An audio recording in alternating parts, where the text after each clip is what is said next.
Ummul Mukminin Aisyah radhiyallahu anha menceritakan, yarhamullahu nisa'al muhajiratil uwal lamma anzalallahu wal yadribna bi khumurihinna ala juyubihinna syaqaqna murutahunna fakhtamarna biha. Semoga Allah merahmati wanita-wanita sahabat muhajirin yang pertama. Ketika turun ayat ini, An-Nur ayat ke-31 yang berbunyi wal yadribna bi khumurihinna ala juyubihinna. Hendaklah para wanita menutupkan kain kerudung mereka sampai ke dada-dada mereka. Kata Aisyah radhiyallahu anha, mereka langsung menggunting-gunting kain atau sarung-sarung mereka, lalu mereka berikhtimar dengannya. Al-Hafidh Ibnu Hajar Al-Asqalani Asy-Syafi'i rahimahullah berkata dalam Fathul Bari, fakhtamarna biha ay ghattayna wujuhahunna. Maka mereka melakukan ikhtimar. Apa makna ikhtimar? Mereka menutup wajah-wajah mereka. Dan masih banyak dalil lagi dari Al-Quran dan Sunnah Nabi SAW. Dan jemaah sekalian, ulama 4 mazhab bersepakat bahwa wanita menutup wajah atau bercadar itu disyariatkan. Dan mereka sepakat wajib bagi wanita untuk menggunakan cadar. Di dalam 2 keadaan. Yang pertama, ketika ada kekhawatiran munculnya fitnah. Seperti misalkan wanitanya semua orang bilang cantik. Atau di masyarakat yang lemah iman. Keadaan yang kedua, dalam kondisi ada laki-laki yang dikhawatirkan melihat mereka dengan syahwat. Ini 2 kondisi, ulama Islam termasuk ulama fikih 4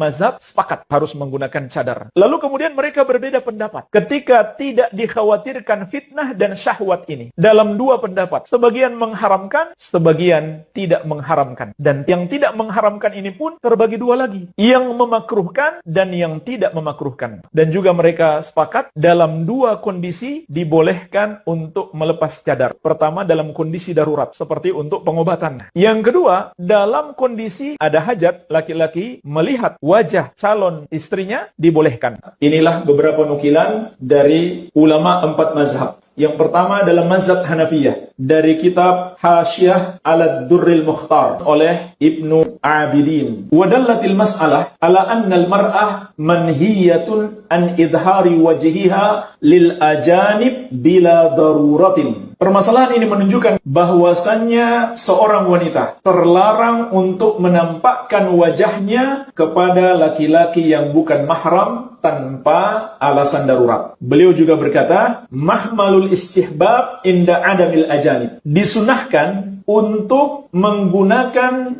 cadar bagi wanita kalau tidak ada laki-laki asing, laki-laki yang bukan mahram. Wa amma inda wujudihim fal irkha wajibun 'alaiha indal imkan. Adapun ketika ada laki-laki yang bukan mahram, maka menutupkan kain ke wajah mereka wajib kalau itu memungkinkan. Wa inda adamihi yajibu 'alal ajanib ghadul basar. Kalau tidak ada cadarnya, maka wajib bagi laki-laki menundukkan pandangan, tidak melihat kepadanya. Berikutnya dari mazhab Malikiyah. Dikatakan dalam kitab Hasyiyah Ad-Dasuki tentang ucapan penulis ghairul wajhi wal kaffain. Wanita itu aurat selain wajah dan 2 tangannya. Apa artinya? Ay wa ammahuma fa ghairu auratin. Keduanya bukan aurat. Yajuzun nazar ilaihima. Boleh melihat kepada 2 anggota tubuh ini. Wala farqa baina dhahiril kaffain wa batinihima. Dan tidak ada bedanya apakah telapak tangan atau punggungnya. Bisyartin alla yukhfa bin nadhr lidzalika fitnah. Dengan syarat tidak dikhawatirkan munculnya fitnah dari melihat 2 anggota tubuh wanita tersebut. Wa ayyakuna an-nadhr bighairi qasdi ladzatin wa illa huriman nadhar lahuma. Dan juga maksud orang melihat bukan untuk memuaskan syahwatnya. Kalau maksudnya untuk itu, maka haram. Yang ketiga, mazhab Syafi'iyah. Imam Nawawi berkata dalam Rawdatul Talibin, nadhrur rajul ilal mar'ah fayuharramu nadhruhu ila auratiha mutlaqan wa ila wajhiha wa kaffaiha in khafa fitnatan. Seorang laki-laki melihat kepada wanita yang bukan mahramnya, maka haram melihat auratnya secara mutlak. Dan juga melihat kepada wajah dan 2 tangannya haram apabila dikhawatirkan munculnya fitnah, godaan antara mereka. Wa in lam yakhaf fawajhani qala aktsarul ashab la siyama al-mutaqaddimun la yuharram, lakin yukrah, wathani yuharram. Kalau dia tidak khawatir munculnya fitnah, maka ada dua pendapat dalam mazhab Syafi'i. Kata beliau, kebanyakan ulama, terutama ulama terdahulu, mengatakan tidak haram tapi makruh. Jadi bukan boleh tapi makruh. Pendapat kedua tetap haram. Dan Imam Nawawi dalam Minhajul Talibin menguatkan pendapat yang kedua, bahwa hukumnya haram. Yang terakhir